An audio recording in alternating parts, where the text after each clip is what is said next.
எதிர் முகாமை சேர்ந்தவர்களுக்கு அறுக்க தெரியல, என்னாலதான் அறுக்க முடியும், நீ என்ன கூட்டு பண்ணினா என்கிட்ட இருக்க அருவா வச்சு நான் அறுத்து தள்ளியிருப்பேன். 19 சீட்டு பிஜேபி தோத்து போய் 25 சீட்டுக்கு வந்துடுறாங்க. 19 சீட்டு இன்க்ரீஸ் ஆகி காங்கிரஸ் 40 சீட்டு, காங்கிரஸ் ஜெயிச்சிருச்சு. நீ அப்படி சொன்னியே, அது நடக்கலையே. இப்ப நீ சொன்னது மட்டும் எப்படி நடக்கும்? How confident are you? என்னோட கான்பிடென்ட்ல நான் உறுதியா இருக்கிறேன். அடுத்த கேள்வி ஹிமாச்சல கேட்டவனும் பதறிட்டாரு. நீ எல்லா அர்த்தத்துல இருந்து இங்க நீ அர்த்தத்துல ஒண்ணு நடக்கலையே. என்னுடைய வீடியோவை காட்டுங்க. எழுதுறது 1000 பேர் 1000 மாதிரி திருச்சி எழுதுவாங்க, நீங்க 1008 எழுதுவீங்க. யசராஜா மாதிரி ஒரு ட்வீட்டை அட்மிட் போட்டாங்களா? ஜனநாயகத்தில் அவரவருக்கு அவரவர் கருத்தை சொல்வதற்கு உரிமை இருக்கான். எது இன்ஃபில்ட்ரேட்னு சொல்றது, எரும மாட்டுல எரும மாட்டை பிடிச்சி கொண்டு விட்டுருவாங்கன்னு சொல்றது, இஸ்லாமியர் நிறைய குழந்தை பிடிக்கிறான்னு சொல்றது, அதெல்லாம் அவங்க கருத்து சொல்றாரு. பிட்ஸ் அண்ட் பீஸ் ஒரு இன்டர்வியூவை நீங்க அங்கங்க கோரிலேட் பண்ணி பார்க்கும் பொழுது மோடியின் பிம்பம் சரிந்திருக்கிறது அப்படிங்கிறார். மோடி குறித்தோ மோடியின் கருத்து குறித்தோ எந்த மாற்று கருத்தும் இல்லாமல் மோடி வெல்ல போகிறார். 303 தாண்டுவாங்க, 350 வராது, முன்ன பின்ன 10-20 அப்படி வரலாம். இந்த கருத்து எல்லாமே மோடிக்கு முட்டு கொடுப்பதற்காக, அண்டை கொடுப்பதற்காக பிரசாந்த் கிஷோர் களமிறக்கப்பட்டிருக்கிறார். பிஜேபி தோற்கும் அப்படிங்கிறது உங்களுடைய விருப்பம். உங்களுடைய விருப்பத்துக்கு ஏற்ற மாதிரியே நான் பேசணும்னு என்னை எதிர்பார்க்க கூடாதுங்கிறது தான் அவர் வைக்கிறவா. என்னோட விருப்பம் அது கிடையாது, உங்களோட விருப்பம் தான் அது. அதான் அதுக்குள்ள இருக்குது. ஏதாவது ஒரு பேட்டியில என்டிஏ பத்தி பேசிட்டேன். என்டிஏ தேசிய ஜனநாயக கூட்டணி அது எவ்வளவு வெல்ல போகிறது, அதுக்கு எவ்வளவு குறையும், இதை குறித்து பேசவே தேவை. அவர் என்ன சொல்றாரு?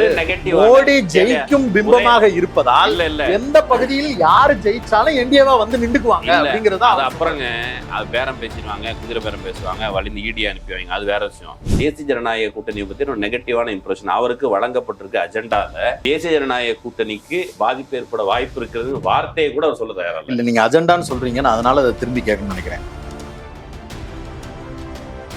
39 சீட்டு வாங்கின தேசிய ஜனநாயக கூட்டணி 17ஆக குறைகிறது அப்படின்னு சொன்னா அது நேரா மக்கள் மத்தியில் ஒரு நெகட்டிவ் இம்ப்ரெஷன் கிரியேட் பண்ணினால பிஜேபிக்கு 17 கிடைக்கும். நீங்க அதை பத்தி கவலைப்படாதீங்க, ஏற்கனவே இருந்த 17 வந்துடும். இது யாரு பீகாரை காப்பாற்ற போறது? இது பீகாரை காட்டி கொடுக்குறது. பந்து பொறுக்கி போடுற வேலையை இந்த ஆங்கர்ஸ் எல்லாம் செஞ்சுட்டு இருக்குது.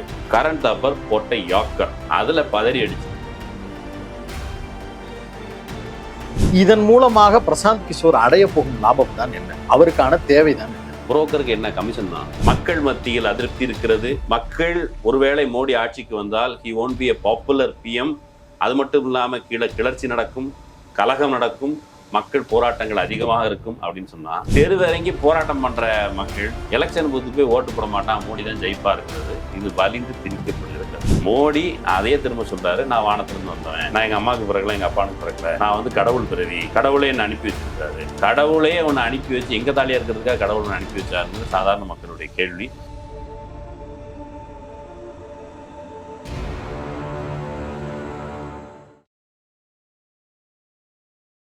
பேரலை நேயர்களுக்கு வணக்கம். இன்றைய நமது நேர்காணலில் மூத்த பத்திரிகையாளர் மற்றும் ஊடகவியலாளர் மகிழ்நன் அவர்கள் இணைந்திருக்கிறார். சார் வணக்கம். பழக்க தோசத்துல என்னையும் மூத்த பத்திரிகையாளர் இருந்தீங்க. உண்மையிலே நீங்க மூத்த பத்திரிகையாளர் தான், எங்களை மாதிரி ஆட்களை கம்பேர் பண்ணும்போது. பிரசாந்த் கிஷோர் அவர்களுடைய கரண்ட் டாப்பர் நேர்காணல் மிகப்பெரிய அளவுல சோசியல் மீடியால இன்னைக்கு வைரல் ஆகிக்கிட்டு இருக்கு. இந்தியா முழுக்க இந்தியா கூட்டணியை ஆதரிப்பவர்களும் சரி, இப்ப புதிதாக இந்தியா அலையன்ஸுக்கு ஓகே ஒரு ஃபேவர் இருக்கு அப்படின்னு சொல்லக்கூடிய முன்னாள் கோடி மீடியாக்களை சார்ந்த நபர்களும் சரி ஒரு விஷயத்தை ஒத்துக்கிட்டாங்க. பிஜேபிக்கு 2024 தேர்தல் அப்படிங்கிறது 2019 இருந்தது மாதிரி இருக்க போறதில்லை. அந்த 303 அவங்க அச்சீவ் பண்றது ரொம்ப சிரமம். சிங்கிள் மெஜாரிட்டி அப்படிங்கிறதே கிடைக்கிறது அவங்க பார்ட்டிக்கு பெருசா இருக்கும். தனிப்பெரும்பான்மை உள்ள ஒரு கட்சியா இருப்பாங்க, பட் ஆனா அந்த மெஜாரிட்டியை கிராஸ் பண்ண மாட்டாங்க அப்படிங்கிறது தான் பல ப்ரெடிக்ஷன்ஸா இருக்கு. ஆனா கரண்ட் டாப்பர் அவர்களுடைய நேர்காணல்ல பிரசாந்த் கிஷோர் சொல்றாரு, என்னால உறுதியா சொல்ல முடியும், இந்த 303 விட கூடுதலாக 40, 20, 10 அப்படி கூடுவாங்களே தவிர குறையக்கூட வாய்ப்பு இல்லை அப்படிங்கிறத சொல்றாரு. அது மிகப்பெரிய அளவுல ட்ரோலாவும் மாறி இருக்குது. அவர் பேசியதற்கு பின்னால் இருக்கக்கூடிய காரணம் அப்படிங்கறத எதை பார்க்குறீங்க? இந்தியா முழுக்க அவர் ஒரு பெரிய ஸ்ட்ராட்டஜி வகுத்து வைக்கக்கூடிய ஒரு சாணக்கியர் அப்படின்னு பலராலும் கொண்டாடப்படக்கூடியவர். அவர் சொன்னா பொய்யா இருக்காது அப்படிங்கிற ஒரு தகவலும் இருக்கு. இல்ல, அவர் இதுக்கு முன்னால ஒரு பெட்டி கொடுத்திருந்தாரு. விளைஞ்சு நிற்குது, எதிர் முகாமை சேர்ந்தவர்களுக்கு அறுக்க தெரியல அப்படின்னு சொல்லியிருந்தாரு. அதுக்குள்ள இருக்கிற அர்த்தம் என்னன்னா, என்னாலதான் அறுக்க முடியும், நீ என்ன கூட்டு பண்ணினா என்கிட்ட இருக்க அருவா வச்சு நான் அறுத்து தள்ளியிருப்பேன் அப்படிங்கிறத அதுக்கு அர்த்தம். கூப்பிடுறதுன்னா அவர் பிரதமர் இல்ல ஏற்கனவே ஏப்ரல் 2022 வாக்குல காங்கிரஸ் கட்சிகிட்ட போய் ஒரு ஸ்லைட் ஷோ போட்டு காமிச்சாரு. ஒரு 700 ஸ்லைடு போட்டு காமிச்சு, இவரு நீ எப்படி பண்ணுங்க அப்படி பண்ணுங்க, இந்த பக்கம் திருப்புங்க அந்த பக்கம் திரும்புங்கன்னு சொன்னாங்க. நீ ஆத்துனது போதும், மூட்டு கிளம்பு அப்படின்னு. அந்த நேரத்துல அது பாசிட்டிவான விஷயம் கூட தான். கிளப்பி அனுப்பி வச்சதுக்கு பிறகு மே மாசத்துல காங்கிரஸ் விளங்காது, இந்த காங்கிரஸ் விளங்காதுங்கிறத அவர் இன்னைக்கு சொல்லலை, மே மாதம் 2022 சொல்கிறார்.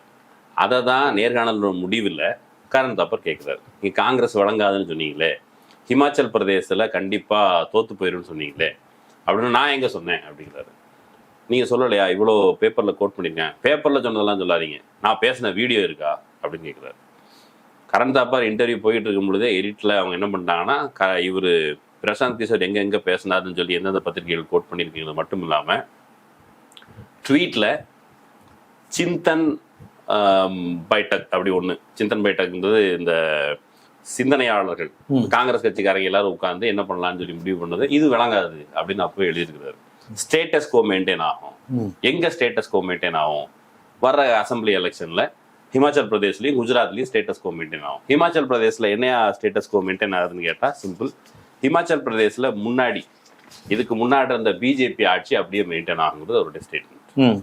ஆனா வந்த அசம்பிளி எலெக்ஷன்ல என்ன ஆயிடுச்சுன்னு கேட்டா 19 சீட்டு பிஜேபி தோத்து போய் 25 சீட்டுக்கு வந்துடுறாங்க. 19 சீட்டு இன்க்ரீஸ் ஆகி காங்கிரஸ் 40 சீட்டு, காங்கிரஸ் ஜெயிச்சிருச்சு. நீங்க இவ்வளவு ப்ரெடிக்ஷன்லாம் சொல்லி அது தோத்து போச்சு அப்படின்னு சொல்லி சொன்ன உடனே அவருக்கு பதட்டம், கைகாலெல்லாம் நடுக்க தொடங்கிடுச்சு. அதனாலதான் கடைசியில் கத்த தொடங்கிட்டாரு. நீங்க என்கிட்ட சத்தமா பேசாதீங்கிறாரு, நீங்க உங்களுடைய வார்த்தைகளை என் வாயில திணிக்காதீங்க அப்படிங்கிறாரு. அப்புறம் நீங்க அவர் கரண் தாப்பர் என்ன சொன்னாருன்னா, சரி நீங்க என்னை அடுத்த கேள்விக்கு அலோவ் பண்றீங்க வாக் அவுட் பண்ணாம, உங்களுடைய பேட்டிக்கு வந்தா எல்லாரும் வாக் அவுட் பண்ணிட்டு போயிடுவாங்க அப்படின்னு சொல்லி உங்களுக்கு ஹிஸ்ட்ரி இருக்கிறதுனால உங்களை பத்தி எல்லாரும் பயப்படான்னு நினைக்கிறீங்களா?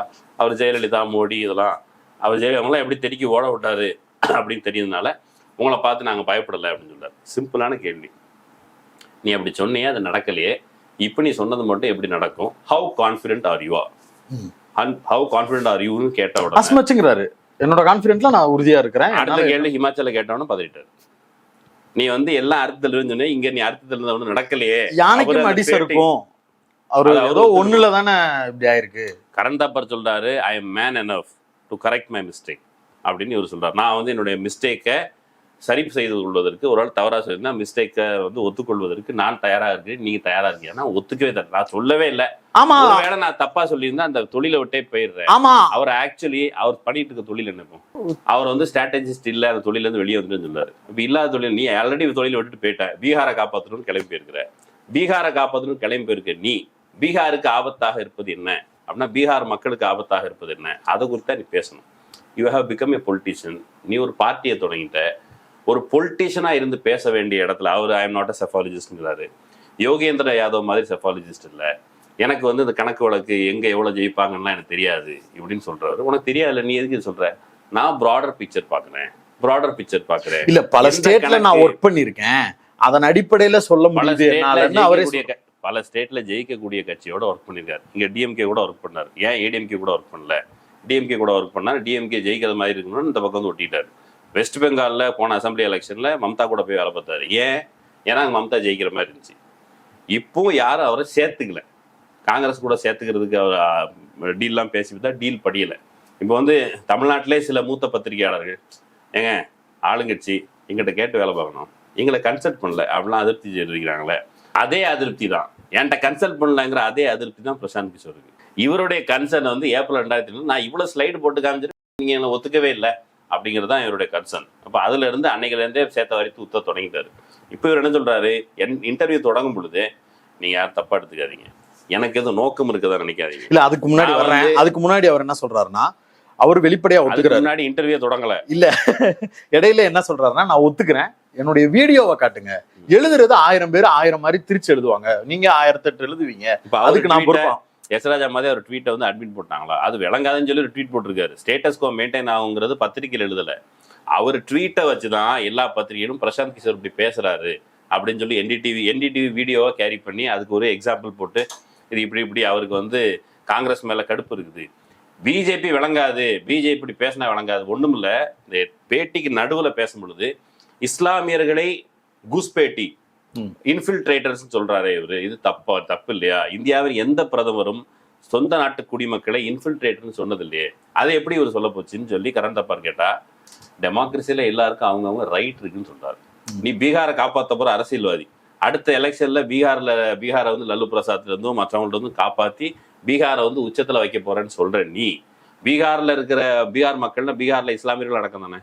அதை மட்டும் அவர் சொல்லல, 25 ஆட்சியை அமைக்க போறேன் அவரு. அந்த இஸ்லாமியர்கள் குறித்து இன்ஃபில்ட்ரேட்னு சொல்லும் போது ஒரு பொலிட்டீஷியன் ஆனதுக்கு பிறகு உனக்கு ஒரு ஒப்பீனியனே கிடையாது. ஜனநாயகத்தில் அவரவருக்கு அவரவர் கருத்தை சொல்வதற்கு உரிமை உண்டாம். எது இன்ஃபில்ட்ரேட்னு சொல்றது, எரும மாட்டில் எரும மாட்டை பிடிச்சி கொண்டு விட்டுருவாங்கன்னு சொல்றது, இஸ்லாமியர் நிறைய குழந்தை பெற்றுக்கிறான்னு சொல்றது, அதெல்லாம் அவங்க கருத்துன்னு சொல்றாரு. பிரசாந்த் கிஷோர் கூடுதலா என்ன சொல்றாருன்னா, இப்பதான் நீங்க சொல்றீங்க இவர் வந்து பிரிவினை பேசுறாரு, இந்துத்துவா பேசுறாரு, அதனால அவர் வீக் ஆயிட்டாருன்ற விஷயத்த நீங்க சொல்றீங்க. ஆனா அவர் குஜராத் எலெக்ஷன்ல இருந்தே இதை தேவைப்படும் போதெல்லாம் பேசிட்டு தான் இருக்காரு. அது அவருக்கு பெரிய அளவுல பலன் கொடுத்துக்கிட்டு தான் இருக்கு. இது பதட்டத்துல பேசுறதுன்னு நீங்க ஒரு விளக்கம் கொடுத்துக்கிறீங்கன்றத அவர் அதை நம்ம மேல அலிகேட் பண்றாரு. நீங்க வலிந்து நீங்க விளக்கம் கொடுக்குறீங்க அப்படின்னு சொல்ற அவர் பிட்ஸ் அண்ட் பீஸ் அவர் இன்டர்வியூவை நீங்க அங்கங்க கோரிலேட் பண்ணி பார்க்கும் பொழுது மோடியின் பிம்பம் சரிந்து இருக்கிறது அப்படிங்கிறாரு. ஏன் சரிந்து இருக்கிறது அப்படின்னா நீங்க போங்க கூகுள் அனலிட்டிக்ஸ்ல பாருங்க, டேட்டா இவ்வளவு குறைஞ்சிருக்குது. நீங்க வந்து ஃபார் எக்ஸாம்பிள் கடைசி 30 ட்வீட் இது சோசியல் மீடியாவில் இருக்குது. மோடியினுடைய கடைசி 30 ட்வீட் வந்து 21.59 மில்லியன் அப்படின்னு இருக்குது. ராகுலோடது 48.13 மில்லியன் இம்ப்ரெஷன். ராகுலுக்கு தான் அதிகமாக இருக்குது. இது சோசியல் மீடியா அனலிட்டிக்ஸ். சன்சத் டிவியில் மோடியை கிழிக்கிற மாதிரி மோடி கவர்மெண்ட்டை கிழிக்கிற மாதிரி ராகுல் காந்தி பேசுனது இருக்குல்ல, அதுக்கு கூடுதலான வியூவர்ஷிப். ராகுல் காந்தி பேசுனதுக்கு யூடியூப்ல 6.5 lakhs. மோடி அதுக்கு பதில் சொன்னார்ல 2.6 lakhs. இதெல்லாம் சோசியல் மீடியாவில் இருக்கிறது. சோசியல் மீடியாவில் குறைஞ்சிருக்குது, ஆனால் களத்தில் இல்லை. அவருடைய இமேஜ் குறைஞ்சிருக்குது, ஆனால் களத்தில் இல்லை. ஏங்க இப்படி இஸ்லாமியர்களை பற்றி தப்பாக பேசுகிறாரு, அப்பவும் அவரை வந்து he has been highly rewarded, ரொம்ப உயர்ந்த மனிதராக கருதப்படுகிறார் அப்படிங்கிறது வந்து இது குறைஞ்சிருச்சான்னு கேட்டால் அப்படின்னு குறையல. அது உங்கள் வார்த்தை. மோடி குறித்தோ மோடியின் கருத்து குறித்தோ எந்த மாற்று கருத்தும் இல்லாமல் மோடி வெல்ல போகிறார். 303 தாண்டுவாங்க, 350 வராது, முன்ன பின்ன 10-20 அப்படி வரலாம். இந்த கருத்து எல்லாமே மோடிக்கு முட்டு கொடுப்பதற்காக, அண்டை கொடுப்பதற்காக பிரசாந்த் கிஷோர் களமிறக்கப்பட்டிருக்கிறார். 303க்கு குறைவாக போகும் பிஜேபி தோற்கும் அப்படிங்கிறது உங்களுடைய விருப்பம். உங்களுடைய விருப்பத்துக்கு ஏற்ற மாதிரியே நான் பேசணும்னு என்னை எதிர்பார்க்க கூடாதுங்கிறது தான் அவர் வைக்கிறவா. என்னோட விருப்பம் அது கிடையாது, உங்களோட விருப்பம் தான் அது. அதான் அதுக்குள்ள இருக்குது. அவர் என்ன சொல்றாரு, நார்த் அண்ட் வெஸ்ட் இந்த பகுதியில பிஜேபி குறைவதற்கு வாய்ப்பு இருக்கிறது அப்படின்னு சொல்லிட்டு, இல்ல குறைவதற்கு வாய்ப்பு இருக்கு அப்படின்னு கரண்ட் டாப்பர் கேக்குறாரு. அப்படி ஒருவேளை குறைஞ்சா கூட சவுத் அண்ட் ஈஸ்ட்ல அவங்க எடுத்துக்குவாங்க அப்படின்னு சொல்றாரு. அப்புறங்க இப்ப வந்து அவர் சொல்றதுல இருக்கிற டூபியஸான விஷயம், மகாராஷ்டிரால மொத்தம் 41 தொகுதி, அதுல தேசிய ஜனநாயக கூட்டணி இப்போ வந்து 23 மட்டும்தான் வரும் அப்படின்னு சொல்றாங்க. எதுக்கு? பிஜேபிக்கு. தேசிய ஜனநாயக கூட்டணியில் அன்னைக்கு யார் இருந்தா? சிவசேனா இருந்து. சிவசேனா அந்த பக்கம் போயிடுச்சு. அப்போ பெரிய அளவுல ஃபால் இருக்குது, பெரிய அளவுல குறைய போகுது. 23 தான் வரும், பெற்ற 41 23 தான் வரும்னு சொன்னா இவர் டூபியஸா இல்ல அந்த சிவசேனாலையும் பாதி பிஜேபி தான் வச்சிருக்கு. அதெல்லாம் ஒருத்தர் வச்சுக்கல, இந்த பக்கம் போயிடுச்சுங்கிறது தான் அங்க இருக்கிற பிரச்சனையே. அதை வந்து அவர் டிஸ்பியூட் பண்ணவே இல்லை. பிஜேபிக்கு 23வது கிடைக்குங்க அப்படின்னு சொல்றாரு. பிஜேபிக்கு 23வது கிடைக்கும். என்டிஏ பத்தி எனக்கு கவலை இல்லை. என்டிஏவுக்கு குறையுது, பிஜேபிக்கு இன்டாக்டா இருக்கு அப்படி சொல்லவே இல்லை. என்டிஏ பத்தி எனக்கு கவலை இல்லைங்கிறாரு லாபகமாக. ஏன்னா அதை பத்தி சொன்னா மாட்டிப்பேங்கிறதுனால அதை பத்தி கவலை இல்லை, அதை பத்தி பேச மாட்டேன். ஏதாவது ஒரு பேட்டியில என்டிஏ பத்தி பேசியிருக்கேன். என்டிஏக்கு தேசிய ஜனநாயக கூட்டணி அது எவ்வளவு வெல்ல போகிறது, அதனுடைய எவ்வளவு குறையும், இதை குறித்து பேசவே தேவை. அவர் என்ன சொல்றாரு, மோடி ஜெயிக்கும் பிம்பமாக இருப்பதால் எந்த பகுதியில் யாரு ஜெயிச்சாலும் என்டிஏவா வந்து நின்றுக்குவாங்க அப்படிங்கறத. அது அப்புறங்க அது பேரம் பேசிடுவாங்க, குதிரை பேரம் பேசுவாங்க, வலிந்து ஈடி அனுப்பிவாங்க, அது வேற விஷயம். என்டிஏக்கு எண்ணிக்கை குறையும் அப்படிங்கிற வார்த்தையை கூட அவர் பேச தயாராக இல்லை. என்டிஏ கூட்டணி தான், என்டிஏ கூட்டணி 41 பெற்றது, அது இன்னும் குறைய போகுது, 23 தான் வரும் ப்ரெடிக்ஷன் வரும் பொழுது என்டிஏவின் எண்ணிக்கை குறையும், அதாவது தேசிய ஜனநாயக கூட்டணிக்கு எண்ணிக்கை குறையும் வார்த்தையில கூட சொல்ல தயாரில்ல. அதான் என்ன சொல்றாரு, குறைஞ்சிச்சுன்னா வெஸ்ட் பெங்கால்ல கூடுங்கிறாரு, பீகார்ல கூடுங்கிறாரு. இல்ல அவர் பிஜேபி கர்நாடகால கூடுங்கிறாரு. தப்பா புரிஞ்சிருக்கீங்க. அவர் வந்து பிஜேபிக்கு குறையாது, என்டிஏக்கு கூடுமா குறையாத பத்தி நான் பேச தயாரா இல்ல. எதுக்கு நீ பேச தயாரா இல்ல? ஏன்னா அப்படி பேசினா தேசிய ஜனநாயக கூட்டணியை பத்தி ஒரு நெகட்டிவான இம்ப்ரெஷன் அவருக்கு வழங்கப்பட்டிருக்க அஜெண்டால தேசிய ஜனநாயக கூட்டணிக்கு பாதிப்பு ஏற்பட வாய்ப்பு இருக்கிறது வார்த்தையை கூட அவர் சொல்ல தயாரா இல்ல. நீங்க அஜெண்டான்னு சொல்றீங்க, நான் அதனால அதை திரும்பி கேட்கணும்னு நினைக்கிறேன். அவர் வந்து ஒரு பெய்டு ப்ரொமோஷன் பண்ணக்கூடிய ஒரு நபர். பிஜேபி கிட்ட அபிஷியலா அவரு இப்ப அவர் அந்த ஒர்க்ல இல்ல அப்படின்னு உங்களுக்கு தோணுது. இல்ல பணம் கொடுத்து அதுக்காக ப்ரொபகேண்டா ஒர்க் பண்றாருன்றதுதான் அவரோட ரோல். இதுக்கு முன்னாடி திமுக அவர் அதை பண்ணாரு, அங்க மம்தாக்கு பண்ணாரு, இங்க ஒய்எஸ்ஆருக்கு பண்ணாரு, இதெல்லாம் பண்ணாரு. இப்ப அவர் அப்படி இல்ல. அப்புறம் ஏன் அவருக்கு என்ன தேவை இருக்கு? பிரசாந்த் கிஷோர் அந்த தொழிலை விட்டு போயிட்டேன்னு சொல்றாரு. அப்புறம் என்ன இதை வந்து பேசுறேங்கிற கேள்வி சாதாரண மக்களுக்கு வரும் பொழுது, நான் வந்து பேட்டியே கொடுக்கல, பிடிஐக்கு முன்னாடி கொடுத்தேன், அப்புறம் வந்து பேட்டி கொடுக்க வந்திருக்கிறேன், இப்ப நீ யார் அப்படின்னா நீ இப்போ அரசியல்வாதி.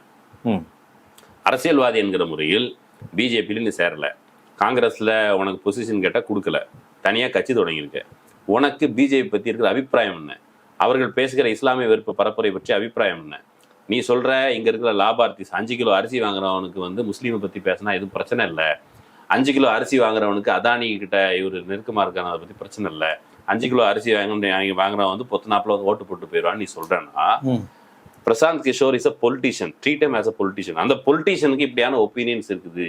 அந்த ஆளு வந்து நான் இனிமே வந்து பீகார்ல நான் ஆட்சி அமைக்க போறேன்னு சொல்ற நபருக்கு பிஜேபிக்கு எந்த விதத்திலும் முரண்படுகிற ஒரு கருத்து வரவில்லை என்பதுதான் ரொம்ப முக்கியமானது. பீகாரை பத்தி பீகாரை காப்பாற்ற போறேன்னு சொல்றவரு, பீகார்ல பாஜகவுக்கு 17 சீட்டு தானே இருக்குது, 17 சீட் கிடைக்கும் போது குறைஞ்சாலும் பரவாயில்ல அப்படின்னு சொல்றாரு. லாஸ் இருக்கும் அப்படின்னா முதல்ல தேசிய ஜனநாயக கூட்டணி பீகார்ல 39 சீட் வாங்குச்சு, அது 17ஆக குறையும் அப்படிங்கிறது ஒரு மெசேஜா இல்லையா? ஆமா, 39 சீட்டு வாங்கின தேசிய ஜனநாயக கூட்டணி 17ஆக குறைகிறது அப்படின்னு சொன்னா அது நேரா மக்கள் மத்தியில் ஒரு நெகட்டிவ் இம்ப்ரெஷன் கிரியேட் பண்ணினால பிஜேபிக்கு 17 கிடைக்கும், நீங்க அதை பத்தி கவலைப்படாதீங்க, ஏற்கனவே இருந்த 17 வந்துடும். இது யாரு பீகாரை காப்பாற்ற போறது, இது பீகாரை காட்டி கொடுக்கிறது. இந்த வேலையை நுட்பமாக அவர் தவிர்க்க வேண்டிய உண்மைகளை அவருக்கு வழங்கப்பட்ட அஜெண்டால, அவர் அஜெண்டா நான் ஏன் சொல்றேன், அவர் காசு வாங்கிட்டு பேச மாட்டாருன்னு சொல்றீங்க, காசு ஸ்ட்ரெயிட்டா காசு வாங்கிட்டு தான் பேசுவாரு, காசு வாங்காம பேசுறதுக்கு அவர் அந்த ப்ரொஃபஷனல் இல்லைன்ற. ஆமா, அந்த நேரடியாக தான் வாங்கக்கூடாது. பிஜேபி ஏதோ காசை வந்து அவங்க பிஜேபி செலவு பண்ற காசெல்லாம் நீங்க செக் பண்ணி பாத்தீங்கன்னா அந்த காசு எதுவுமே நேரடியாக தான் செலவு பண்ண அவசியம் கிடையாது. பிரசாந்த் கிஷோர் கடைசி நேரத்துல டேமேஜ் கண்ட்ரோலுக்காக இறக்கப்பட்டிருக்காரு. ஒரு எடுத்துக்காட்டு சொல்றேன், நீங்க உங்க மெஷினரிய ஸ்டேட் மெஷினரிய முறைகேடாக பயன்படுத்துகிறீங்களாமே அப்படின்னு சொல்லி அந்த 4 பேர் 4 விதமா பேசுற மாதிரி 4 ஜேர்னலிஸ்ட் உட்கார்ந்து பேசினாங்க இல்ல, அந்த பேட்டியில இவர்கிட்ட கேட்கறாங்க, யார்கிட்ட, நரேந்திர மோடிட்ட. நரேந்திர மோடி என்ன சொல்றாரு, என்னங்க நீங்க எலெக்ஷன் கமிஷன் எவ்வளவு பெரிய நிறுவனம், அது எவ்வளவு பெரிய எலெக்ஷன்லாம் நடத்தி இருக்குது, நீங்க என்ன பண்றீங்க, உங்களுக்கு ஹெலிகாப்டர் அரேஞ்ச் பண்ணி மேல இருந்து ஏரியலா ஷூட் பண்ணீங்கன்னா இது எவ்வளவு பிரம்மாண்டமான எலெக்ஷன் சொல்லி இன்டர்நேஷனல்ல மக்கள் எல்லாரும் பெருமைப்படுவாங்க. நான் என்ன கேட்டேன், நீ எலெக்ஷன் கமிஷனை தப்பா பயன்படுத்துறியாமன்னு கேட்டேன். இல்ல மேல இருந்து பார்க்கணும், அதே எலெக்ஷன் கமிஷன் ஸ்டேட்மெண்ட்டை நீங்க எடுத்துட்டு போங்க இப்படின்னு பதில் சொல்லிட்டு இன்னொரு சொல்றாரு, இந்தியாவில் 900 டிவி சேனல் இருக்குதுன்னா அதுல என்னை விமர்சிக்கிற டிவி சேனலா இருந்தாலும் அது இந்தியாவோட சேனல் அப்படின்னு நான் பெருமையா பேசுறேன். எலெக்ஷன் கமிஷன் மேல உங்களுக்கு குறை இருந்துச்சுன்னா அதை பேசாதீங்க, இந்தியாவின் பெருமைன்னு பேசுங்க. எலெக்ஷன் கமிஷன் 1 கோடி ஓட்டு திடீர்னு எக்ஸஸ் ஆச்சுன்னா கேள்வி கேட்கக்கூடாது, நீங்க பெருமையா பேசுங்க. இதே விஷயத்த பிரசாந்த் கிஷோர்ட்ட கேட்கிறேன். பிரசாந்த் கிஷோர் என்ன சொல்றாரு, ஏங்க 2014 மீடியா மோடிக்கு ஆதரவா இருந்தா, ஆமா இருந்தது. 2014 மீடியால இருந்து எல்லாம் பார்ப்பன ஊடகங்கள் எல்லாரும் சேர்ந்துக்கிட்டு அஜெண்டா ஃபிக்ஸ் பண்ணி மோடியை கொண்டு வரதுக்கு வேலை பார்த்தாங்க, நமக்கு தெரிஞ்சது. 2014 ஏஜென்சிஸ் சிஏஜி ஒரு அறிக்கையை கொண்டு வந்து, சிஏஜி அறிக்கை தானே, சிஏஜி அறிக்கையை வச்சுதான் ராஜா மேல வழக்கு தொடர்றதெல்லாம் நடந்தது. அதிகார வர்க்கத்தில் இப்போ சமீபத்தில் ஒரு ஜட்ஜி, நான் வந்து ஆர்எஸ்எஸ் காரன், முன்னாடி ஆர்எஸ்எஸ்ல பயிற்சி பெற்றவன், முடிஞ்சவன நேராக ஆர்எஸ்எஸ் தாய் வீட்டுக்கு போறவன் ஆர்எஸ்எஸ்க்கு போறேன்னு சொன்னாரு. ஸ்டேட் பியூரோக்ரஸிலேருந்து இவ்வளோ வேற ஆர்எஸ்எஸ் இன்ஃபில்ட்ரேட் பண்ணி வச்சிருக்கும் பொழுது அந்த இன்ஃபில்ட்ரேஷனை வச்சு தான் 2014 ஆட்சியை கலைச்சி விட்டாங்க, திரும்ப வந்தாங்க. இந்த உண்மையெல்லாம் மறைச்சிட்டு நீங்க ஏஜென்சியை பயன்படுத்தலையா, நீங்க எலெக்ஷன் கமிஷனை பயன்படுத்தலையா, நீங்க வந்து முன்னாடி பெட்டியை தூக்குற வேலைலாம் நடக்கலையா, பெட்டியை தூக்குற வேலை நடந்தது இந்தியா ஜனநாயகத்தில் எல்லாருக்கும் ஊரறிஞ்ச உண்மை. இன்னொரு பக்கம் இப்போ எலெக்ஷன் கமிஷனே புத்தனாப்புல தூக்கிட்டு போயிட்டாங்க அப்படிங்கிறது தான் குற்றச்சாட்டுனா அதை குறித்து பேசவே மாட்டேங்கிறாரு. 303 வரும் 303 வரும் 303 வரும் அப்படிங்கிறது. மோடிக்கு பதிலாக இன்னொரு ஏஜென்ட்டை இறக்கி விட்டுருக்காங்க. 5ஆம் கட்ட தேர்தல் நடந்த சூழல்ல டேமேஜ் கண்ட்ரோலுக்காக இவரை இறக்கி விட்டுருக்காங்க. அதான் ஏன்னு கேட்கிறேன், இப்படி அது தேவை என்றால் முதல் கட்ட தேர்தல் ஆரம்பிக்கும் போதே இவரை வச்சு பேசி இந்த அஜெண்டாவை செட் பண்ண முடியும் தானே. பேசினாங்க. அவர் பிடிஏல ஃபர்ஸ்ட் இன்டர்வியூ எல்லாம் கொடுத்து இந்தியா டுடேல பேசினாரு, எல்லா இடத்துலயும் பேசிதான் தெரிஞ்சாரு.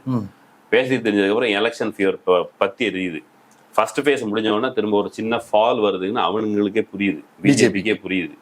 அப்புறம் ஏதோ ஒன்று மேனேஜ் பண்ணிடலான்னு மோடி வந்து ஸ்டார் கேம்பெயினர், அந்த ஸ்டார் கேம்பெயினரை வச்சு இஸ்லாமிய வெறுப்பு, தேசியவாதம் அல்லது மாடு ஆடு அதானி இந்த சப்ஜெக்ட் ஏதாவது பேசி குழப்பலான்னு பார்த்தாங்க. மோடி செல்ஃப் எடுக்கல அப்படிங்கிற பொழுது நீங்க அங்க யோகி வேற இடத்துல பரப்புரைக்கே போல, மோடியினுடைய எண்ணிக்கை யூபிக்கு போறது குறைஞ்சிருக்குது. யோகியை வச்சே மேட்ச் பண்றாங்க. மோடி அன்பாப்புலர் ஆயிட்டாருங்கிறது பிஜேபிக்கு தெரியுது. மோடி அந்த அளவுக்கு அன்பாப்புலர் ஆகல, பிஜேபி ஆதரவாளர்கள் மத்தியிலே ஒரு பேச்சு பிடிக்கல. பிஜேபிக்காரங்க முழுக்க சோசியல் மீடியா ஆக்கிரமிச்சு வச்சிருக்காங்க, அதிலே கூட அவங்களுடைய செல்வாக்கு குறைஞ்சிருக்கு. ஆனாலும் மோடியினுடைய இமேஜ் வந்து அந்த அளவுக்கு குறையல. இது பாத்தீங்களா, எங்கேயாவது பாயிண்டே இருக்காது. அப்படி பேசுகிற அவர் இப்போ மோடியின் இமேஜை காப்பாத்துறதுக்காக இந்த நபர் தேவைப்படுகிறார். நீங்க நடக்கிற ஒரு விஷயம், அவ்வளவு பெரிய இன்ஃபுளுசரா பிரசாந்த் கிஷோர்? அவ்வளவு பெரிய இன்ஃபுளுன்ஸ். டிவியில் இந்தியா டுடேல பேசும்பொழுது அவர் இன்ஃபுளுன்சரா தான் தெரிவாரு. நீங்க ஆஸ்தக்ல பேசும்போது இன்ஃபுளுன்சரா தான் தெரிவாரு. வயர்ல கூப்பிட்டு இந்த கேட்டப்பட்ட கேள்வி எந்த கேள்வியும் அங்க கேட்கவே இல்லை. பர்காதத்திட்ட வந்து இவர் சொல்றாரு, மோடி இந்த முறை எடுக்க போகிற செஞ்சுரி அப்படிங்கிறது ஒரு மெரிட்டோரியஸ் செஞ்சுரி கிடையாது. 5-6 கேட்ச் வந்து எதிர்கட்சியினர் விட்ட காரணத்தினால இவர் செஞ்சுரி அடிக்கிறாரு. ஓ அப்படியா, அப்ப எதிர்கட்சியினர் மிஸ்ஃபீல்டிங் பண்ணிட்டாங்களா? இதுதான் எதிரில் இருக்கிற பர்காதத் கேட்கிற கேள்வி. இந்த மாதிரியான அவருக்கு சாதகமான கேள்விகள், பந்து பொறுக்கி போடுற வேலையை இந்த ஆங்கர்ஸ் எல்லாம் செஞ்சுட்டு இருந்த பொழுது கரண் தாப்பர் போட்ட யாக்கர் அதுல பதறி அடிச்சுட்டு, அது எப்படி, அதெல்லாம் கிடையாது, என்னுடைய கிரெடிபிலிட்டி கேள்வி கேட்குறீங்களா, உங்களை பத்தி நீங்க ரொம்ப பெருசா நினைச்சுக்காதீங்க, உங்களை பத்திர பயந்துட்டு நினைக்கிறீங்களா, என்னோட கோவத்தை தூண்டாதீங்க, இது எல்லாமே கடைசியில் அவர் பேசினது. அவர் சொன்னதை வச்சு, ஏங்க நார்த் அண்ட் வெஸ்ட்ல 50 சீட்டு குறையுதுன்னு சொன்னா நீங்களே சொல்றீங்க, குறைஞ்சதுன்னா இந்த பக்கத்துல இருந்து அள்ளிடுவாங்க, எந்த பக்கத்துல இருந்து அள்ளுவாங்க? கர்நாடகால குறையுது. அப்புறம் கர்நாடகால கூடுறதுக்கு ஒண்ணும் இல்ல, ஆல்ரெடி இருக்கு, இருந்தா இழக்கிறது தான்.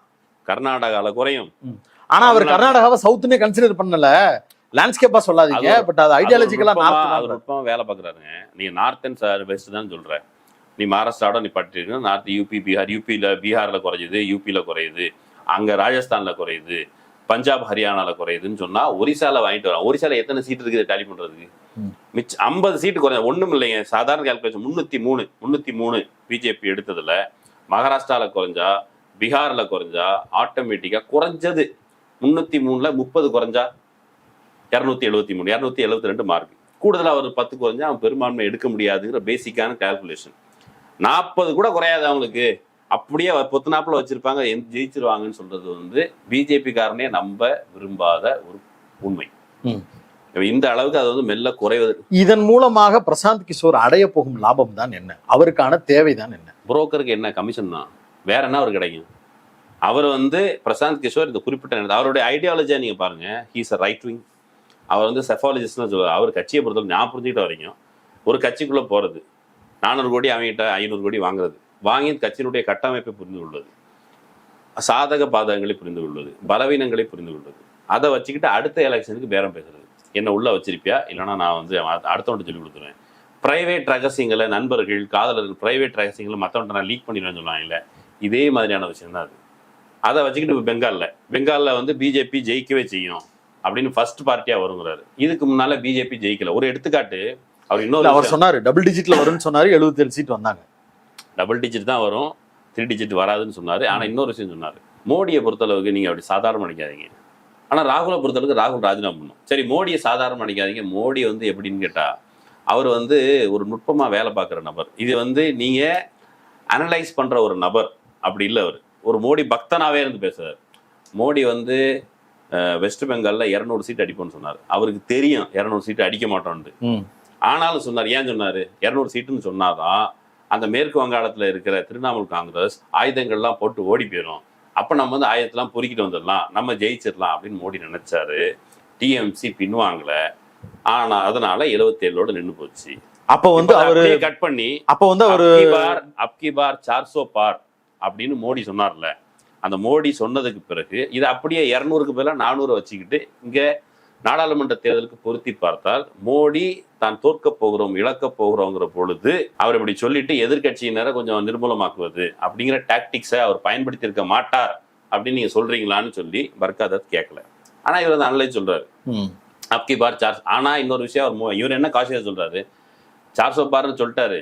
இப்ப பிரச்சனை என்னன்னு கேட்டா, பிரச்சனை வந்து அவர் தான், மோடி தான் ஜெயிச்சிருவார்ல, அவர் தான் பிரதமர் ஆயிரல, அதனால இங்க நம்ம கட்சியில ஒருத்தன் இருக்கிறான்ல, இவனை போட்டு விட்டுருவோம், இவனை தோக்கடிச்சிடணும்னு சொல்லி பிஜேபிக்காரங்க யாரும் நினைச்சிடக்கூடாது அப்படிங்கிறதுனால எழுக எழுக அப்படின்னு சொல்றதுக்காக இஸ்லாமிய வெறுப்பு பேச்சை பேசுகிறார். அது அவருடைய கருத்துரிமை அப்படிங்கிறார். அப்போ கீழே இருக்க கேடர் பேஸ் வந்து அவ்வளவு உற்சாகமா இல்லையா அப்படின்னு கரண் தாப்பர் கேட்டா, இல்ல அப்படிலாம் சொல்ல முடியாது, உற்சாகமா இல்ல, உற்சாகம் ஊட்டுறதுக்காக இஸ்லாமிய வெறுப்பு பேச்சு பேசுகிறார் அப்படின்னு சொல்லிட்டு, அதாவது லோக்கல்ல இருக்கக்கூடிய அவர்களுடைய எம்பி மேல அதிருப்தி இருந்தா கூட மோடிங்கிற பிம்பத்துக்காக இவங்க எல்லாரும் வந்து நிக்கிறாங்கன்னு சொல்றாரு. நிக்க வைக்கிறதுக்காக மோடி இப்படி பேசுகிறார் அப்படின்னா பிஜேபி கேடர்ஸ் அவ்வளவு உற்சாகமாக இல்லை என்று பொருள். இன்னொரு விஷயம், நேர்காணலுடைய தொடக்கத்துல கரண் தாப்பர் கேட்கிறாரு, ஏன் ஓட்டர் டேன் ஓட் ரொம்ப குறைஞ்சு போச்சு? மோடி ஒருவேளை பாப்புலரான லீடரா இருந்தா, மோடி ஜெயிக்கணும்னு பெருந்திரளா வந்து மக்கள் ஓட்டு போட்டிருப்பாங்கன்னு சொன்னா, அவர் கண்டுபிடிக்கிற மிக முக்கியமான கண்டுபிடிப்பு வெயில் காரணமா மக்கள் வெளியே வந்திருக்க மாட்டாங்கன்னு சொல்றாரு. இது வந்து இப்படி கூட நம்ம பார்க்கலாமே, வெயில் காரணமா மக்கள் வந்து ஓட்டு போட வந்திருக்க மாட்டாங்களே அப்படின்னு சொல்றாரு. இது எல்லாமே பிஜேபியே சொல்ல தயங்குறோம். பிஜேபிக்கு எப்படியாவது முட்டு கொடுத்து அவர்களை கடைசி 2 கட்ட தேர்தல்களில் அந்த 50ன்னு சொல்றாங்கல்ல, அந்த 50 கணக்கை இதுலயாவது டேலி பண்ண முடியுமா, ஏதாவது ஒரு வகையில சீட்டுகளை காப்பாற்ற முடியுமா, பெரும்பான்மை பெறுவதிலிருந்து பின்தங்கி இருக்கிற சூழலில் ஒரு நரேஷனை செட் பண்ண முடியுமா, அடுத்த 2 கட்ட தேர்தலுக்காக களமிறக்கப்பட்டிருக்கிறார். இன்னொரு முக்கியமான ஒரு பாயிண்ட் சொல்றாரு, ஓட்டு போடாதது அப்படிங்கிறத வைக்கும்போது, என்ன நம்ம ஓட்டு போட்டாலும் போடலைனாலும் மோடி தான் ஜெயிக்க போறாரு, அதனால நம்ம போட வேண்டிய அவசியம் இல்லைன்னு அதிருப்தியாளர்களும் கூட இருக்கிறதுக்கு வாய்ப்பு இருக்கு. ஆதரவாளர்களும் அப்படி இருக்க வாய்ப்பு இருக்குன்னு அவர் கேட்கிறாரு. நம்ம ஓட்டு போடலாம் மட்டும் அவர் ஜெயிக்காமையா இருக்கக்கூடாது, வெயிலுக்காக நம்ம வந்து ஓட்டு போடாம இருந்துட்டு போயிடும் அப்படின்னு கூட மக்கள் நினைக்கிறாங்கல்ல. மோடி ஆதரவாளர்கள் ஏன் ஓட்டு போட வரலன்னு கேட்டா, மோடி எதிர்ப்பாளர்கள் இதனால ஓட்டு போட வரல அப்படின்னு சொல்லி இந்த பக்கம் திசை திருப்புகிறார். மோடி இஸ் நாட் பாப்புலர், மக்கள் மத்தியில் அதிருப்தி இருக்கிறது, மக்கள் ஒருவேளை மோடி ஆட்சிக்கு வந்தால் he won't be a popular PM, அது மட்டும் இல்லாம கிளர்ச்சி நடக்கும், கலகம் நடக்கும், மக்கள் போராட்டங்கள் அதிகமாக இருக்கும் அப்படின்னு சொன்னா, மோடி தெருவிறங்கி போராட்டம் பண்ற மக்கள் எலெக்ஷன் பூத்துக்கு போய் ஓட்டு போட மாட்டான், மோடி தான் ஜெயிப்பாருங்கிறது இது வலிந்து திணிக்கப்படுகிற கருத்து. அவரே தனக்குள் முரண்பட்டு திரும்ப பேசி எப்படியா நரேஷன் அவர் கொடுத்துருக்க பேட்டி எண்ணிக்கை மட்டும், ஆஸ்திக் பேட்டி கொடுத்துருக்காரு, பர்காதத்துக்கு பேட்டி கொடுத்துருக்காரு, இப்போ கடைசிலாம் கரண் தாப்பர் கொடுத்துருக்காரு. எல்லாம் அந்த ரவுண்டு பேட்டி, இந்தியா டுடே பேட்டி வரப்போகுது. எதுக்கு எத்தனை பேட்டி கொடுக்குறாரு? எல்லா இடத்துலையும் என்ன சொல்ற, மோடி வந்து என்ன பண்றாராம், அவர் பேச்சு என்னன்னுட்டா, விமானத்துல அவர் சொல்றாரு, மோடி வந்து இஸ்லாமிய வெறுப்பு பேச்சுகளை பேசுனதுல அவர் கால் கொஞ்சம் நடுங்குது, அதான காரணம் அப்படின்னு கரண் தாப்பர் கேட்ட உடனே, கால் நடுக்கம்லாம் இல்லையா, நீங்க என்ன நினைச்சிட்டீங்க, மோடி தரையிலே அவர் கால் இல்ல, அவர் கால் வந்து வானத்துல இருக்கு, அவர்தான் கடவுளிலிருந்து பிறந்தவர்ல, அது அடுத்த, அது வந்து மோடி சொல்றாரு, அவர் வானத்துல பறந்துட்டு இருக்காரு. அவ்வளவு உயரத்துல பறந்துட்டு இருக்கும்போது ஏற்படுகிற டர்புலன்ஸ், அந்த ஃபிளைட் வந்து லைட்டா ஆடுதுன்னு சொன்னா அப்பவும் பயம் வரும்ல, அந்த பயம்தான். ஆனால் அவர் உயரத்தில் இருக்கிறார். நீங்க பஸ்ல போகும்போது ஏற்படுற அந்த பஸ் குலுங்கினாலும் கூட நீ தூங்குவீங்கல்ல, அப்படி இல்லை, அவர் உயரத்துல இருக்கிறதுனால தன்னுடைய கான்சியஸ்னஸ் காரணமா லைட்டா அப்படி குலுங்கி அவர் வந்து சரி பண்றாரு அப்படின்னு சொல்றாரு. மோடி அதையே திரும்ப சொல்றாரு, நான் வானத்துல இருந்து வந்தவன், நான் எங்க அம்மாவுக்கு பிறகுல எங்க அப்பானுக்கு பிறகுல, நான் வந்து கடவுள் பிறவி, கடவுளே என்னை அனுப்பி வச்சிருக்கிறாரு, கடவுளே உன்னை அனுப்பி வச்சு எங்க தாலியா இருக்கிறதுக்காக கடவுள் ஒன்று அனுப்பி வச்சாருங்கிறது சாதாரண மக்களுடைய கேள்வி. அந்த கேள்வி எதுவும் பிரசாந்த் கிஷோருக்கு தோன்றவே இல்லை. ஒரு ஏபொலிட்டிக்கலா நான் வந்து இஸ்லாமிய வெறுப்பு பேச்சு அது சாதாரணம் தானுங்க. இதுல இன்னொரு முக்கியமானது, பிரசாந்த் கிஷோர் காங்கிரஸை அணுகும் விதம், அவர் வந்து கம்பேர் பண்ணும்போது கூட மோடியை நீங்க ராகுலோட கம்பேர் பண்ணாதீங்க, கம்பேர் மோடி வித் 2019 மோடி 2014 மோடின்னு திருப்புறாரு. காங்கிரஸ் மீதும் ராகுல் மீதும் பிரசாந்த் கிஷோர் இந்த மாதிரி தவிர்ப்பதும் அவர் குறித்து பேசாமல் இருப்பதற்குமான காரணம்னு ஏதாவது இருக்கா? காரணம் வேற என்ன, வேலை கட்டம் கொடுக்கல. இந்த எலெக்ஷன்ல நான் வேலை பார்த்து கொடுக்குறேன்னு சொன்னேன், நான் அறுத்து தர்றேன், நீங்க எல்லாரும் விளைவீங்க. அப்புறம் அவர் ஆக்சுவலி செய்யற வேலைன்னா விளைவிக்கிற எல்லா இடத்துலையும், இப்போ அது ஊர்ல பண்ணையம் பார்க்குறவங்க இருப்பாங்கல்ல, பண்ணையில் அப்படி வேடிக்கை பார்த்துட்டு இருப்பேன், கண்காணி இருப்பேன், அந்த மாதிரி வேலை பார்க்குறேன்னு வேலை கேட்டாரு. அப்படிலாம் உனக்கு வேலை கிடையாது, வெளியே போன்னு சொல்லிட்டாங்க. இந்த காங்கிரஸ்க்கு எதிரான பேச்சை ஏப்ரல் மாதம் மீட்டிங் பிறகு மே மாதத்துலேருந்தே பேச தொடங்கிட்டாரு. அது இப்பவும் பேசலை. 2022 மே மாதத்துலேருந்து காங்கிரஸுக்கு கரிச்சு விட்டே இருக்கேன், நீங்க நல்லாவே இருக்க மாட்டீங்க, நான் பாரத் ஜோடோ யாத்திராவே செல்ஃப் எடுக்காதுன்னாரு. நீங்க எனக்கு வேலை, அவர் வந்து முழுசா ஒரு ஸ்டேட்மெண்ட்டை ஃபில் இந்த பிளாங்க்ஸ்லாம் போட்டு, நீங்க எனக்கு வேலை கொடுக்குறேன்னு சொல்லிட்டு 500 கோடி 1000 கோடி ஒரு ப்ராஜெக்டை வந்து நீங்க கெடுத்து விட்டீங்க, நீங்க நல்லாவே இருக்க மாட்டீங்க, நாசமா போயிருவீங்க. அதனுடைய வளர்ச்சி பெற்ற வடிவம் தான். ஒருவேளை காங்கிரஸ் வெற்றி பெற்றிருந்தால் இதே வசைபாடலை செய்ய முடியாது. அவர் பர்காதத் பேட்டியில ஒருவேளை அந்த ரெட்டி பத்தி பேசும் பொழுது, நான் சொன்னது நடக்காவிட்டால் என் முகத்தில் சாணி அப்படின்னாரு. எலெக்ஷன் முடிவுகள் நேர்மையாக வாக்குகள் எண்ணப்பட்டு, இந்த பயஸ்ல எல்லாம் வாக்குகள் எண்ணப்பட்டால் காங்கிரஸ் கூட்டணி இந்தியா கூட்டணி வெல்லும். அப்படி இந்தியா கூட்டணி வென்றால் பிரசாந்த் கிஷோர் மூஞ்சில சாணி விழும். அந்த சாணி விழுவதற்கான நாட்கள் தான் நான் காத்திருக்கிறேன். அதர்வைஸ் அவர் வந்து ரொம்ப ரொம்ப ஸ்ட்ரெயிட்டா ரைட் விங் ஒரு பிரசாந்த் கிஷோர். அவர் வந்து ஒரு பாப்பான கூட்டம் வந்து நீங்க வந்து இங்க தமிழ்நாட்டுல நீங்க எலெக்ஷனுக்கு திமுகவே அவரை வச்சு தானே ஒர்க் பண்ணாங்கன்றாங்க. அவரை திமுக அவரை பயன்படுத்தி கொண்டது. இங்க வந்து அவர் இருந்தார். அவர் வந்து இங்க திமுகவுக்கு இருக்கிற கட்டமைப்பு இருக்குல்ல, அந்த கட்டமைப்பு தான் திமுக ஜெயிச்சது. இப்போ பிரசாந்த் கிஷோர் வந்து வெஸ்ட் பெங்காலுக்கு போனாரு. இப்போ ஏன் இப்போ வந்து அந்த குறிப்பிட்ட காலகட்ட சூழல்ல யார் ஜெயிக்கிறாங்களோ அவர் பக்கத்துல போய் நின்னுக்கிறாரு. அதை அவரே சொல்லியிருக்கிறாரு இதுக்கு முன்னாடி பேட்டிகள்லையும். வேற என்ன, தோக்குறவன் கூட நீ தோக்க போறவன் மத்தியில நீ வேலை பார்த்து நீ ஜெயிச்சனா நீ பெரிய பிஸ்தா. இப்போ நீ மோடி குரூப்பும் சேர்த்துக்கல, காங்கிரஸ் குரூப்பும் சேர்த்துக்கல. ஹிமாச்சல்ல எவன் ஜெயிப்பான்னு கூட உனக்கு ஒழுங்கா சொல்ல தெரியல. அந்த கேள்விக்கு தான் அவரை வந்து எக்ஸ்போஸ் பண்ணிட்டார் கரண் தாப்பர். அவர் பதறி போய் வெளியே போயிருக்கிறார். மேபி அவரோட ட்வீட்ல அதுக்கு அடுத்தடுத்த பேட்டிகளில் கரண் தாப்பர் ஆக்சுவலி யோகேந்திர யாதவ் ரொம்ப அவர் அதிகமாலாம் கணிக்கலைங்க. 50 சீட்டாவது குறையும், நான் பக்காவா சொல்றேன். 50 சீட்டு 303, 50 சீட்டு குறைஞ்சா எவ்வளோ ஆச்சு? 253. அவ்வளோதான். 253னா மெஜாரிட்டி மார்க்கை தொடமாட்டான். இதை தான் யோகேந்திர யாதவ் சொல்றாரு. அதுக்கு பதில் சொல்றது தான் யோகேந்திர யாதவ் மதிக்கத்தக்க நபர், செஃபாலஜிஸ்ட். அவர் வந்து களத்தில் போய் அந்த அனுபவத்தின் வழியாக அவர் பார்த்து வந்து சொல்கிறார். 2 பேர் பேட்டியுமே இருக்குது, வாயரில் இருக்குது, இன்னும் பல்வேறு சேனல்ஸில் இருக்குது. 2 பேர் பேட்டியும் அனலைஸ் பண்ணி பார்த்தாலே எந்த பக்கம் சாதகமான உண்மை அடிப்படையில் சொல்கிறாங்க. இவர் வந்து நான் எந்த உண்மையும் கிடையாது, என்கிட்ட எந்த டேட்டாவும் கிடையாது, என்கிட்ட எந்த தரவும் கிடையாது, நான் சயின்டிஃபிக்காக சொல்கிறேன். உன்ட்ட எந்த டேட்டாவும் கிடையாதுன்னா நீ சொல்கிறது வந்து அனுமானம், அது சயின்டிஃபிக்காக இல்லை, உன்னுடைய விருப்பம். அவர்கள் களத்திற்கு பிஜேபி எதிர்ப்புங்கிறது ரொம்ப நீண்ட காலமாக இருக்குது. இப்போ மட்டும் இல்லை, அந்த எதிர்ப்பு மட்டுமே பாஜகவை வீழ்த்த முடியாது அப்படிங்கிறார். பிரச்சனை எங்க இருக்குதுன்னு கேட்டால் அது எப்போ இருந்தது? இந்தியா கூட்டணின்னு ஒரு அலையன்ஸ் ஃபார்ம் ஆகாமல் எதிர்ப்பை திரட்டி ஒரு முகம் கொடுக்க முடியாமல் இருந்த பொழுது பாஜக வென்று வந்தது. இப்போ முகம் கொடுத்திருக்கும் பொழுது அதுக்கு ஃபேவரட்டா இன்னொரு விஷயம், இந்த அனுமானத்திற்கு எல்லாம் அப்பால் இந்த குறிப்பிட்ட காலச்சூழல்ல பீகார் பின்தங்கிய பகுதி, அந்த பகுதியை முழுக்க கலவரக்காடா ஆக்கி வச்சிருந்த இந்த பிஜேபி சங் பரிவார் கும்பல்ல இருந்து மீட்டெடுக்கணும்னு சொன்ன ஒரு உண்மையான அக்கறை இருந்தா, நாட்டை காப்பது அப்படிங்கிற ஒரு எண்ணம் இருந்தா, பிஜேபி இப்படியெல்லாம் ஜெயிப்பதற்கு வாய்ப்பு இருக்கிறது. அதை நாம் வீழ்த்துவதற்கு என்னென்ன வேலைகள் செய்யணும் அவர் சொல்றாரு. பர்காதத் பேட்டியில பிஜேபியை பத்தி நீங்க பயப்படாதீங்க, யார்கிட்ட முஸ்லீம்ஸ் சொல்றாரு, நீங்க பயப்படாதீங்க. இந்துக்கள்ல கம்யூனிஸ்டுகள் இருக்காங்க, இந்துக்கள்ல சோசியலிஸ்டுகள் இருக்காங்க, இந்துக்கள்ல அம்பேத்கரிஸ்டுகள் இருக்காங்க, இவங்க எல்லாரும் உங்க கூட நிற்பாங்க. இஸ்லாமியர்கள் இவங்க கூட சேர்ந்து நின்று நீங்க இந்துத்துவாவை வீழ்த்த முடியும். ஒரு அலையன்ஸ் ஃபார்ம் பண்ணுங்க. அந்த அலையன்ஸ் தான் இந்தியா அலையன்ஸ்னு இவர் சொல்ல மறுக்கிறார். அந்த இந்தியா அலையன்ஸ் இப்போ இந்த சோசியலிஸ்டுகள், கம்யூனிஸ்டுகள் அல்லது அம்பேத்கரிஸ்டுகள், ஈவன் தமிழ்நாட்டில் பெரியாரிஸ்டுகள், இவங்க எல்லாரும் சேர்ந்து ஏன் இந்தியா அலையன்ஸ் ஆதரிக்கிறாங்க? இப்போ அது ஆல்ரெடி ஃபார்மேஷன் ஆயிடுச்சு. அதை அவர் அங்கீகரிக்க மறுக்கிறார். பிகாஸ் அவருடைய விருப்பம் பிஜேபி வீழ்த்தப்படக்கூடாது. அந்த அகநிலையிலிருந்து புறநறைக்கு புறம்பாக பேசுகிறார், புறம் பேசுகிறார். இந்தியா அலையன்ஸ்ல இருந்திருந்தாருன்னா இந்தியா அலையன்ஸ் அவருக்கு கொடுக்க வேண்டிய சஃபஸ்டிகேட்டடான வாய்ப்புகளை கொடுத்திருந்தா இந்த பக்கம் விட்டுருவார். அவ்வளவுதான், அவருக்கு அண்டை கொடுத்துருப்பாரு. அவ்வளவுதான். இப்ப அங்க கொடுத்துக்கிட்டு இருக்காரு. அங்க ஆக்சுவலி பேக்ரவுண்ட் அலையன்ஸ் இருக்குங்க. அவர் இவ்வளவு லேட்டா 5வது கட்ட தேர்தல் நடந்து கொண்டிருக்கிற சூழல் நடந்து முடிஞ்ச அந்த சமயத்துல தான் அவர் வந்திருக்கிறாரு. அந்த 50 சீட் இருக்குல்ல, அந்த 50 சீட்டுக்கு நம்ம குறைஞ்சிடக்கூடாதுங்கிறது பிஜேபியினுடைய பதட்டம். அதுக்காக இவர் களமிறக்கப்பட்டிருக்கிறார். ஏன்னா ஒரு நடுநிலை முகம். மோடி பேசும்போது, மோடி வந்து நேற்று பேசினார், நான் கடவுள்னு சொன்னார். நீ எல்லாம் கடவுளான்னு சொல்லி ட்ரோல் ஆயிடுச்சு. அவரே சொன்னார், மோடியே என்னை பார்த்து எல்லாரும் ட்ரோல் பண்ணுவாங்க அப்படின்னு. அந்த ட்ரோலிங்கை வந்து இவன் ஃபேஸ் பண்ண போகிறதில்ல.